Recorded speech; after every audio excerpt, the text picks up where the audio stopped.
It is day 2 of the Sean Diddy Combs federal trial. Combs' ex-girlfriend, Cassie Ventura, she is one of Combs' many accusers, testifying as a central witness. Is she ready? Very ready and confident. Thank you. Among other things, the singer is expected to address the 2016 video of Combs attacking her in a hotel when she was his girlfriend. Music industry titan, a power broker, the epitome of achievement in rap culture. But yesterday, when Cassie Ventura testified in the courtroom, that meticulously built reputation fell apart before everyone present. The defendant's complexion grew ashen as his former partner recounted events.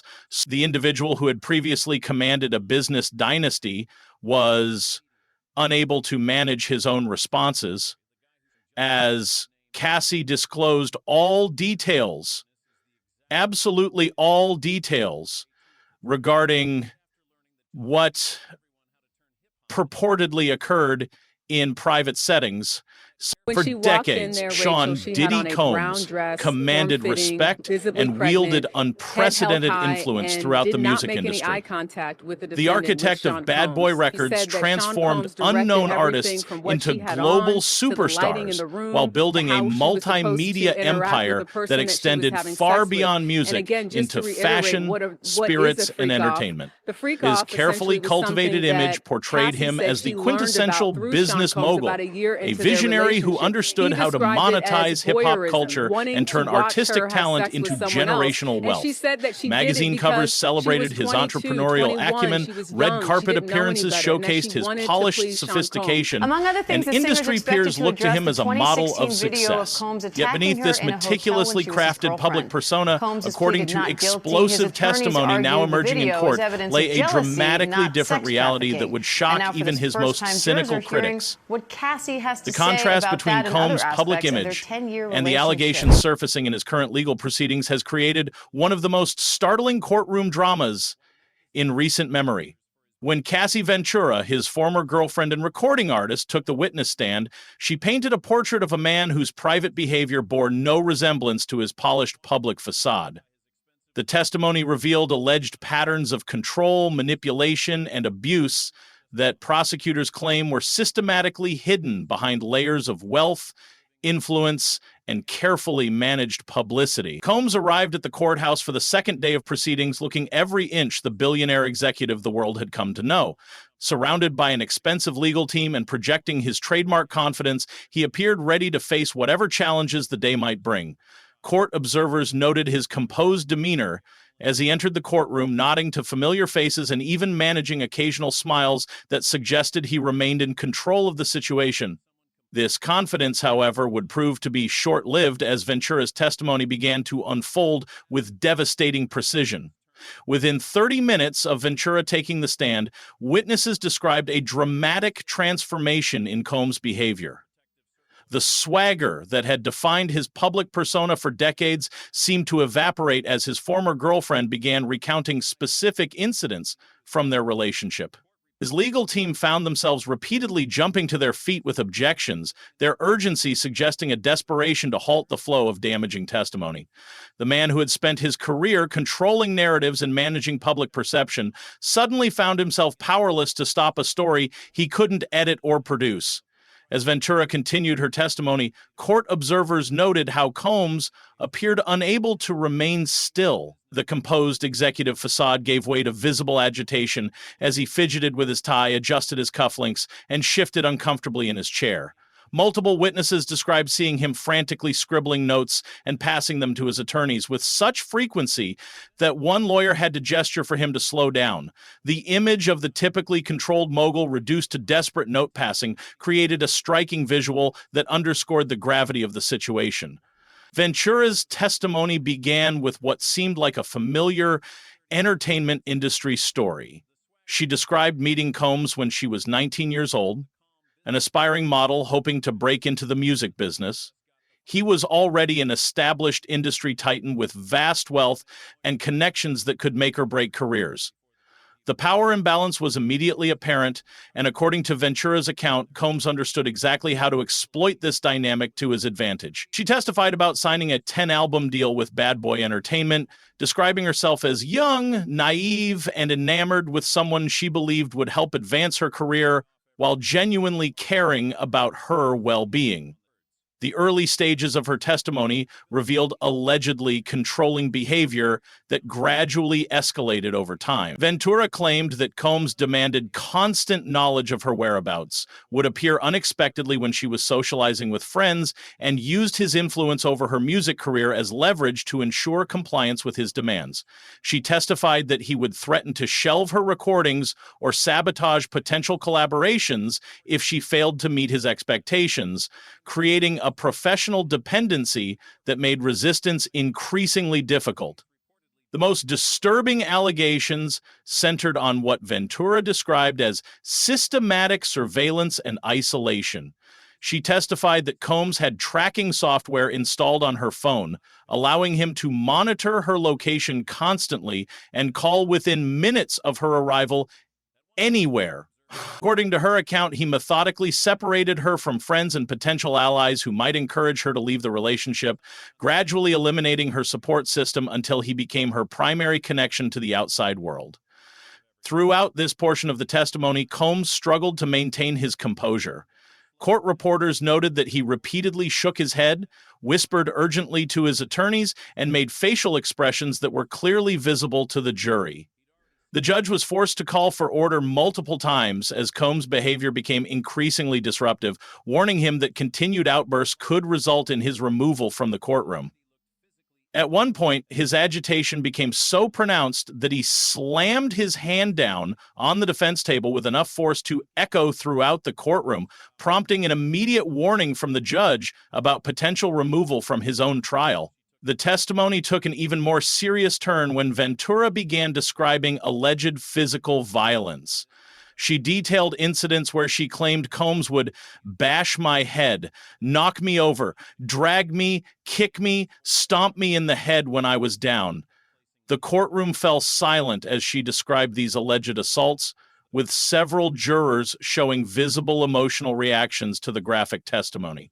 She recounted being thrown against walls during arguments, pushed downstairs at a Miami rental property, and engaged in choking that continued until she would lose consciousness, with Combs allegedly stopping only when her body went limp. The prosecution then introduced what they characterized as corroborating evidence in the form of text messages and emails that Ventura had preserved throughout their relationship. The revelation that she had maintained this documentation clearly shocked Combs, whose face reportedly showed pure disbelief as electronic communications were projected onto courtroom screens. These messages allegedly included apologies from Combs for violent outbursts, threats regarding her career if she disclosed their private matters, and what appeared to be attempts to manage the aftermath of various incidents through financial offers and legal arrangements. Perhaps the most damaging evidence came in the form of messages from other celebrities and industry figures who had apparently witnessed concerning behavior firsthand.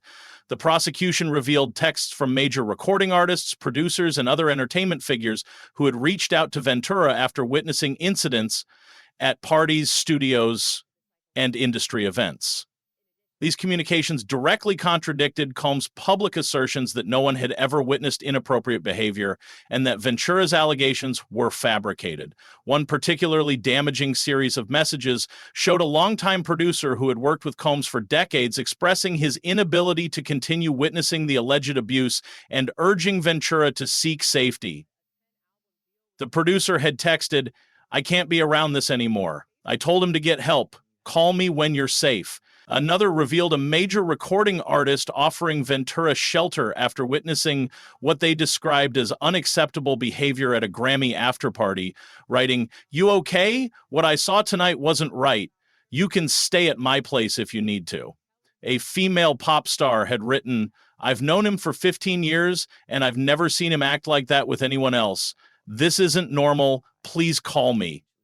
Most incriminating were Combs' own messages, which appeared to acknowledge various incidents.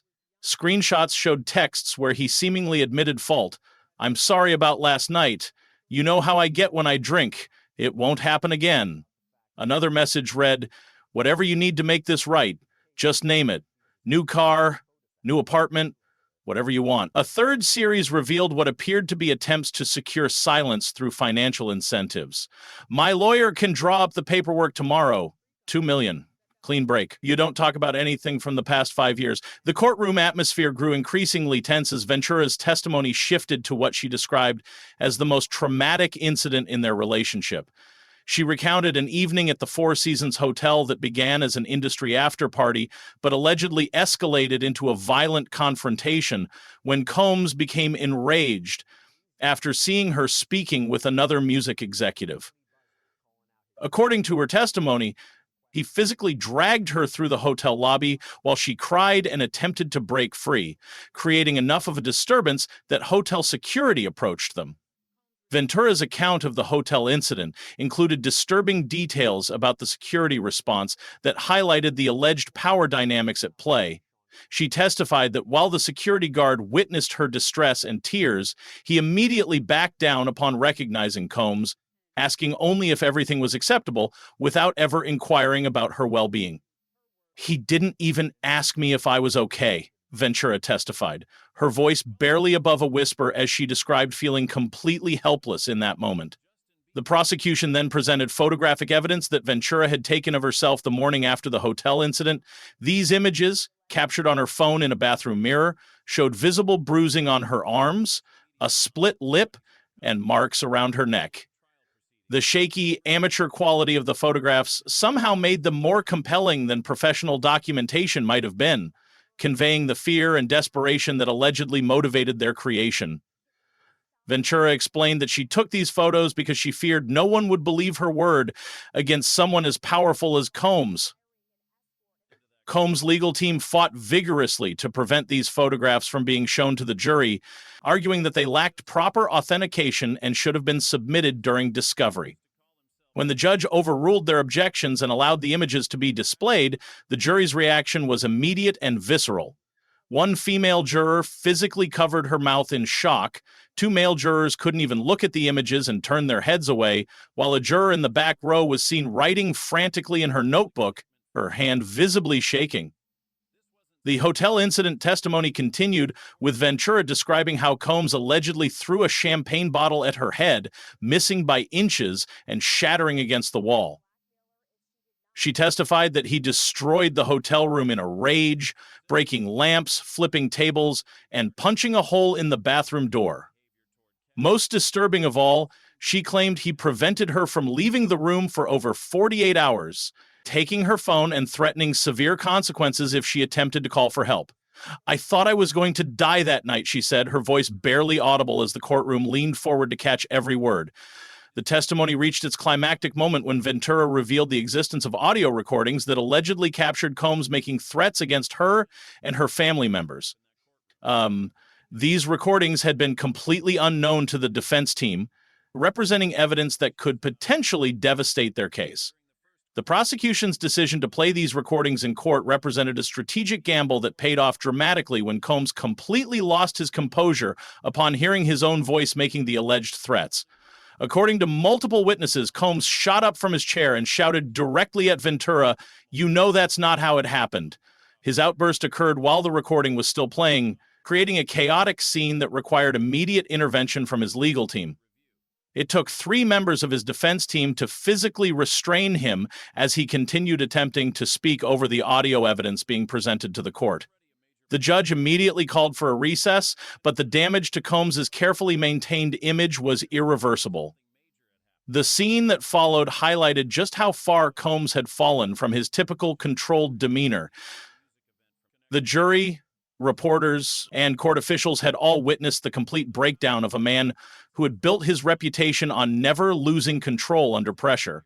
As they led him out for the recess, observers noted that he looked like a completely different person than the confident mogul who had entered that morning, his carefully constructed mask finally stripped away to reveal someone who appeared cornered and desperate.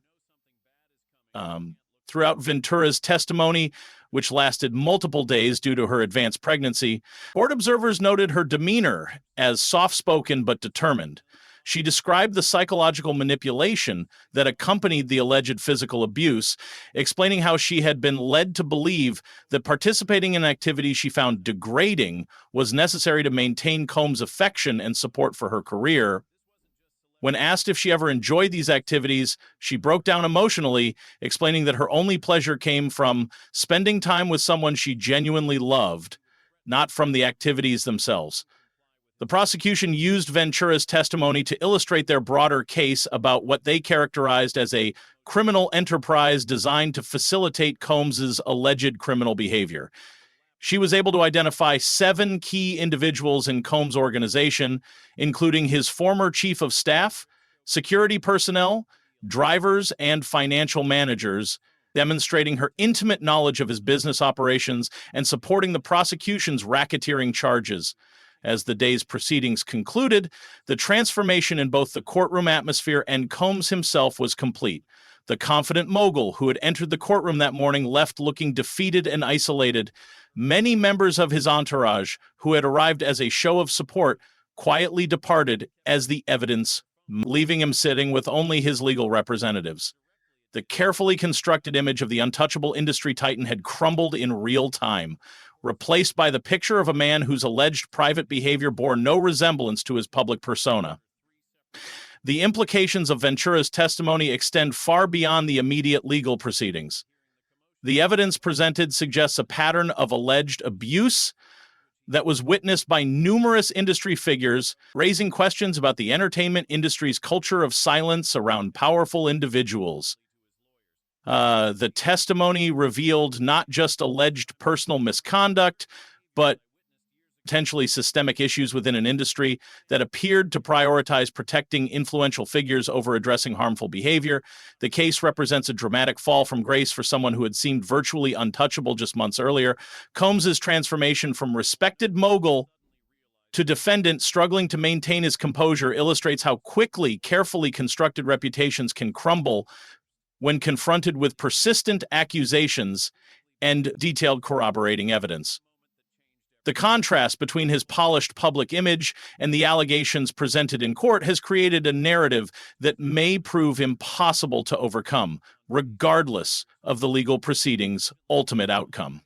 Ventura's decision to preserve evidence throughout their relationship demonstrated a level of foresight that proved crucial to the prosecution's case.